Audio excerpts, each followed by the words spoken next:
Okay, so this liriope will get pruned pretty heavily. It puts out new growth, so we'll be pruning that. Got this right here. This should probably just be knocked down. I'll probably convert this to lawn area in the long run, just to mow around that. You got a couple things up here. These should probably just be converted to the lawn as well. These two little bushes and stuff like that. More liriope, knocking that down. And then edging and mulching that. Tree rings we're not going to be edging around just because of the roots, but we can mulch kind of similar to what they got going on here. Over here is a lot of leaves, a little bit of pruning in here. Liriope border, that'll get pruned down all the way around. These azaleas, just kind of pruning those back into shape, getting the sticks out. Getting these leaves out of here, that would be part of the leaf cleanup, so shouldn't really be many leaves left after that. Pruning that big guy down to kind of see where it was before. Wouldn't touch that shrub.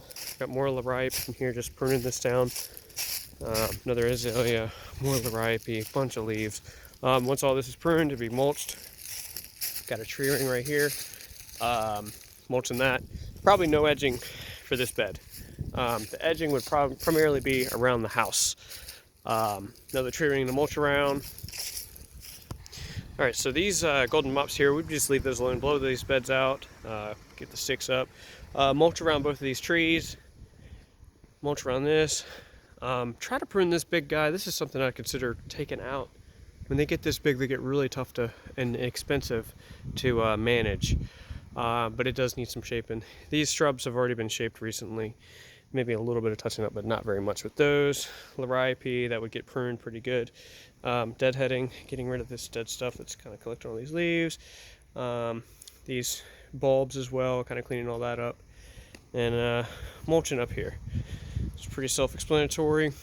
Same with that little section right here.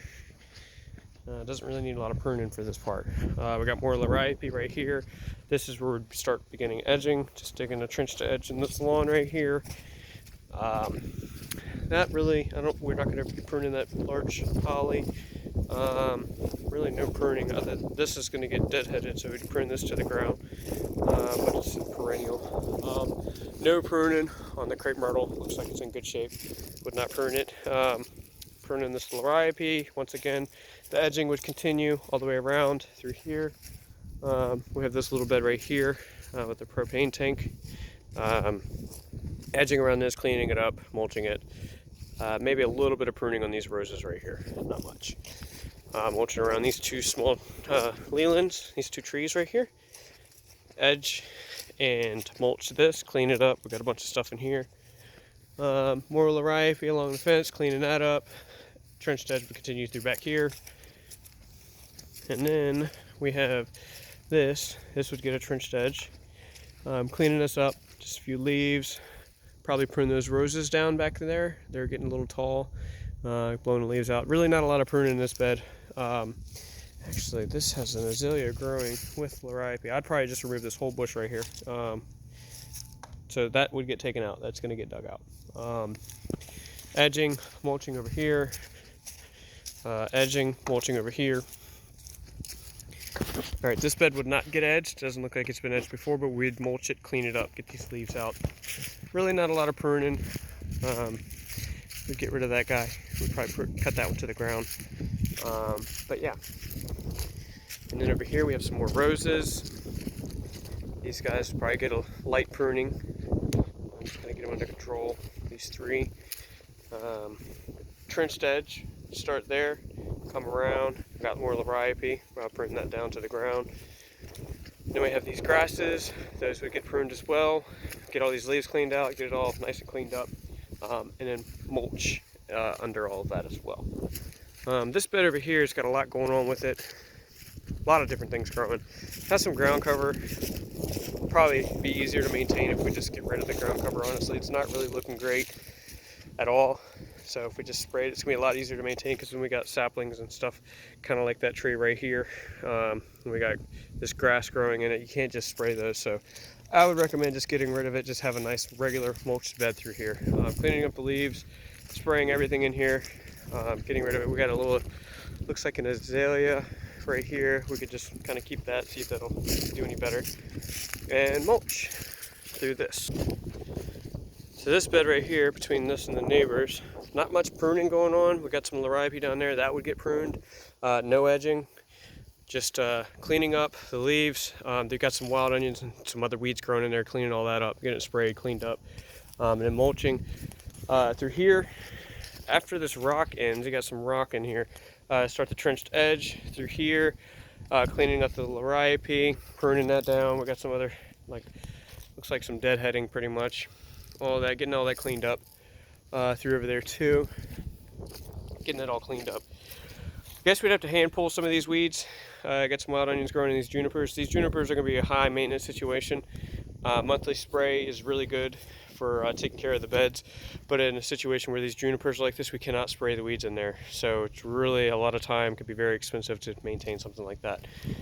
Got leaves in here, cleaning all that up, mulching. We got this beautiful Japanese maple right here. We're going to do some light pruning on that. We're going to just prune the dead on there, which are all the lighter color stones. We got one over here too, which will do the same. That Japanese maple, it's just going to thin it out. It's going to make it look a lot better. All these lighter stems are dead. So, you know, something like this, you see the red ends, it's dead.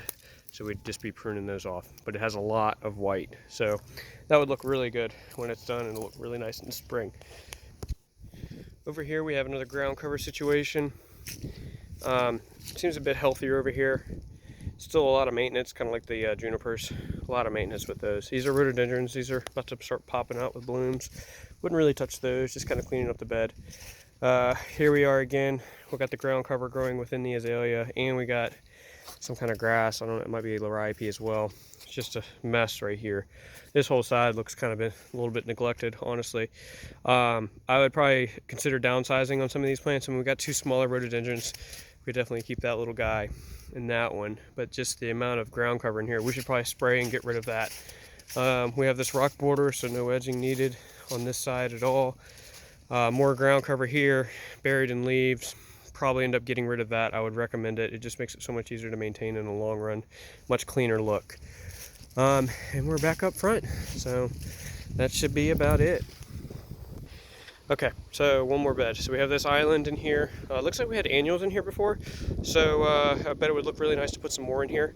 So we'll clean all these out. A lot of weeds in here too. We'll probably not do too much with this rose bush in the center. Maybe a little bit of light pruning.